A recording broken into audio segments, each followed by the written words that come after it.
No sad tunes, but we still singing your blues. The Blues have a monstrous first round ahead of them, and I think their best way to attack it is the same way they play. For years, these guys have been one of the most versatile teams in the whole league. Just about every player on their team can play a high level of defense, while also smart in transition and able to capitalize and contribute on the offensive end as well. Guys like Kyrou, Thomas, Shem, Bushnevich, Saad, Kapanen, Blay, Neighbors, Vrana, Folk, Krug, Pareko, Leddy, Scandella, Bertuzzo. And with solid forward prospects like Zach Dean and Zach Bolduc, they can keep true to this identity through the future. From what I've seen, the way they won that Stanley Cup is being able to adjust to their opponent and play to their weaknesses. If you have a great offensive team, fine, we're going to shut you down. We're not going to have to score that many goals, but we will shut you down. If it was a team that could shut down, fine, we still got great goal scorers. Any style, grit, speed, skill, dump and chase, anything they can adjust to. Just because that's the way their lineup is constructed and that is why they win. Of course, not this year. I'm speaking on when they won the Stanley Cup and had success in the playoffs. That was due to their ability to be so versatile and be able to run any style of play off the ice.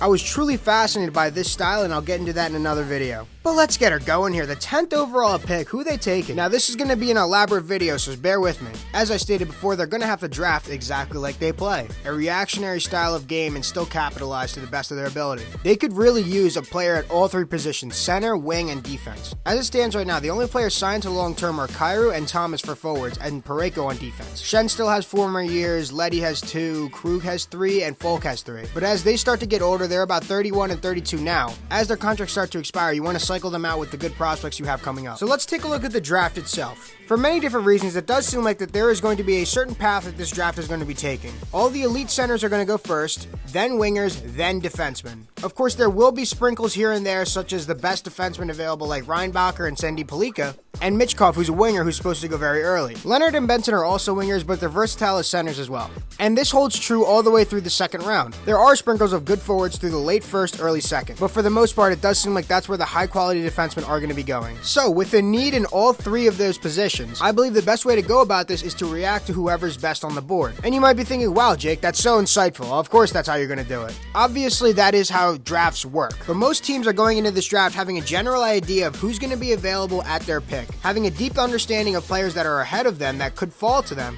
and players that are right around their circle where they should be picking. And of course, that to some extent is what the Blues should do. But with such a versatile franchise, I believe that they should take the best player available relative to what they need. It sounds very simple, but very complicated. It's weird, I understand. But let me give you an example. The first pick for the Blues is at pick number 10. Let's say Moore, Leonard, Reinbacher are off the table. So now you choose. Do you get Sandy and Pelika or do you get Dvorsky? Because at that point, reaching for a winger is not going to be a smart idea. Because you still have debatably the best defensive forward and best defenseman still available for you. But then let's reverse it now. Let's say it goes Leonard, Sandy, and Pelika, then Moore. Your choice is made for you. You're taking Dvorsky. Just as I believe it would be the other way. If it goes Dvorsky, Leonard, Moore, then Sandy and Pelika is your guy. You have to take him that. It's going to be complicated all the way down to the wire. If you've been watching my videos, you understand how in-depth I go for each team. Go check out my other videos. But this team genuinely befuddles me because they win either way, but it's just a matter of how they do it. And since they have 3 picks and 3 needs, they can draft them in any order, so it's going to be very difficult to pinpoint exactly which way they're going to go. The only way we're going to know is on draft day when we see the guys get picked ahead of them. Fast forward to pick number 25. Now here's where they're going to be solid winger / center depth. Guys like Stenberg, Ritchie, Heidt, Brindley, Hanzik,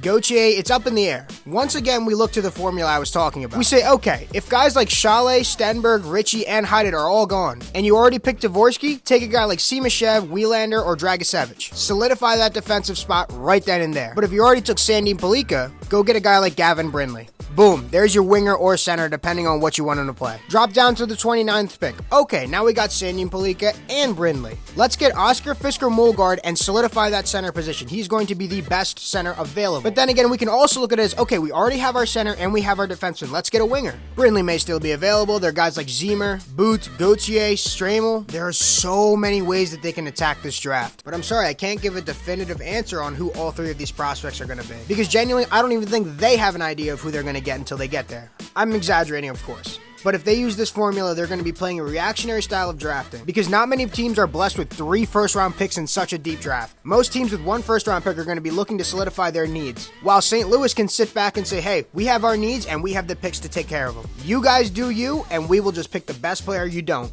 Hope you guys understood that video, and I hope you enjoyed. Thank you everyone for listening, and don't forget to subscribe and comment the next team you want to hear about.